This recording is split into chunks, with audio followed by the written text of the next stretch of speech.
ليش اسمهم الكنعانيين الفينيقيين؟ وليش في تسميتين لشعب واحد؟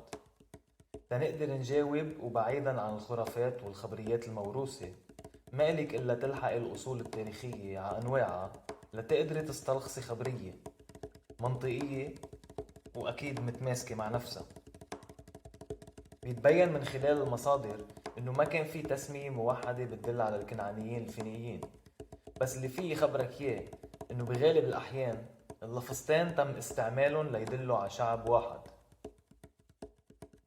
بيعود استعمال كلمة كنعاني وكيناعو للهجات اللغة الأكادية بحضارة بلاد ما بين النهرين، وبعد اكتشاف رسائل تل العمارنة بين انه هالعبارات وغيرهم مثل كنعنا وكناعي كانوا يدلوا على ناس ساكنين على الساحل السوري اللبناني الفلسطيني وبعد المواقع الداخلية. في كذا تفسير لهاللفظات وكذا رمزية حملت هالعبارات، ومع الوقت لون الأرجوان صار واحد من هالتفاسير.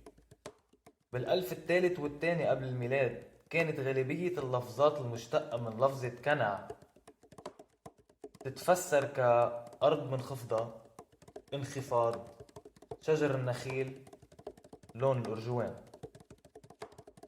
أرض منخفضة وانخفاض لأنه الموقع الأكثر نشاطا بهالبقعة الجغرافية كان الساحل اللي هو الساحل الشرقي للمتوسط.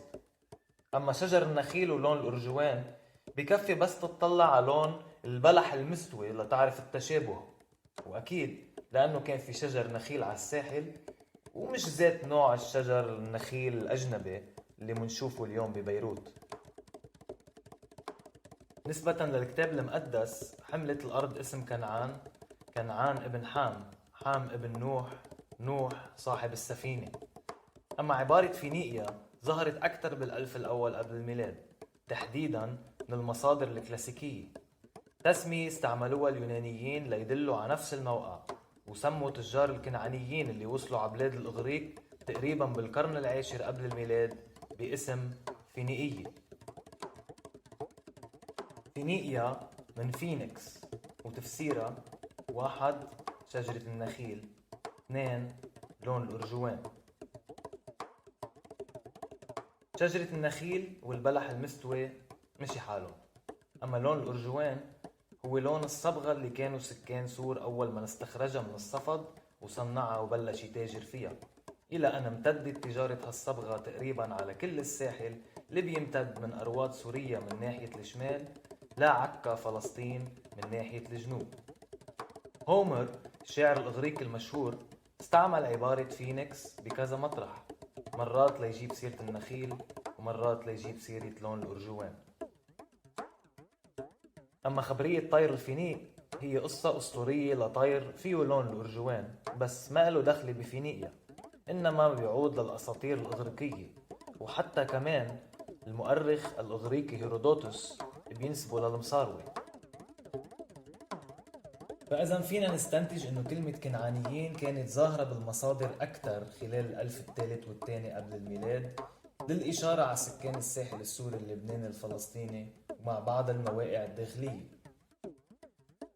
أما مع بداية الألف الأول قبل الميلاد وبسبب التبادل الحضاري طغيت عبارة فينيقية كعبارة بتدل على أولاد كنعان، بس ما تعممت على كل بلاد كنعان، إنما على سكان الساحل الشرقي المتوسط وتحديدا بين أرواد سوريا شمالا لا عكا فلسطين جنوبا.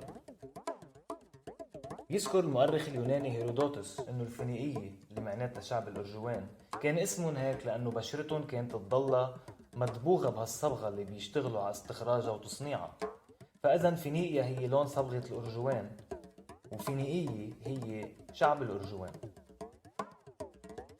بما انه الكنعانيين الفينيقيين ما كان بعمرهم عندهم كيان سياسي موحد، كان بغالب الأحيان يعيطوا لحالهم باسم مدينتهم: سوريين، صيدونيين، جبيليين، إلى ما هنالك وما أشبه ذلك.